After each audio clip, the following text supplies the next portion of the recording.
Police in Portland, Oregon are investigating a shooting involving federal agents. Details are just coming in the last few minutes. And according to police, 2 people have been hospitalized after a shooting that happened just after 2 o'clock this afternoon, local time. That was about 3 hours ago. And investigators say there are 2 separate crime scenes several miles apart. One where that shooting happened at some sort of medical facility, and another where officers later found the victims at an apartment complex. Let's bring in Camila Bernal, who is following the very latest for us here in the studio. Camila, what is the latest, and what are we hearing about the people that were shot? So there's very limited details at the moment, Gotti, because we are hearing from the local police department, and the local police department is saying this is not our investigation. We just heard from the federal government, and they sort of gave us a better picture of what they say happened.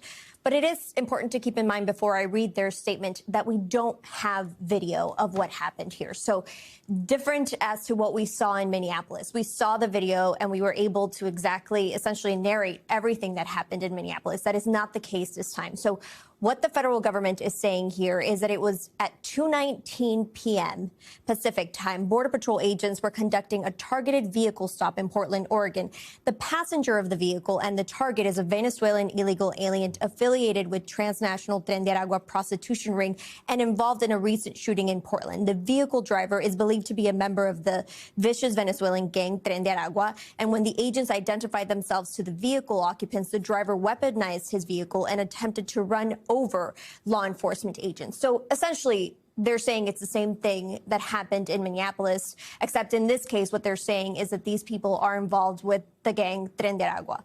Again, we don't know what exactly happened because we do not have video. We do know the Portland Police Department says that they found the 2 people in a separate location and they rendered first aid. It was a man and a woman in a car. And again, the Portland Police saying they're not handling this, but they are confirming the 2 separate locations.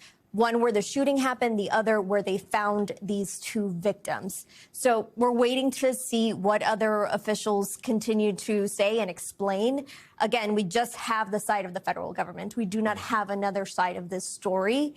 And I do think it's important to point out that there are local officials who are asking people to be calm, who are saying, ICE, again, get out of our city, similar to what you're seeing in Minneapolis. That's what you're seeing from the mayor of Portland. And you're seeing local officials telling people, be calm. We understand that things are sensitive right now because of what's going on in Minneapolis, but they're asking people to just take a step back and wait to see exactly what happened. Yeah, remember that maybe the headlines seem similar, but the big difference here, we don't have video. We don't see what actually happened. And so we're going to have to wait until we get an update. Any word on when the city officials or the federal government may provide a little bit more information?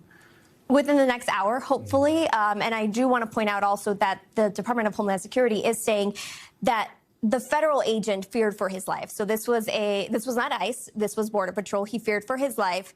And that's when he fired the defensive shot. That's what they say. And then they say that the people in the car drove off, fleeing the scene. And they're even saying the situation is evolving and more information is forthcoming. So hopefully we get more information both from the federal government. We don't know if there was anyone at the scene that recorded video or that was just there and can then talk to whether it's Portland police or the media about exactly what happened. Hopefully we'll get more. Camila Bernal, thank you so much.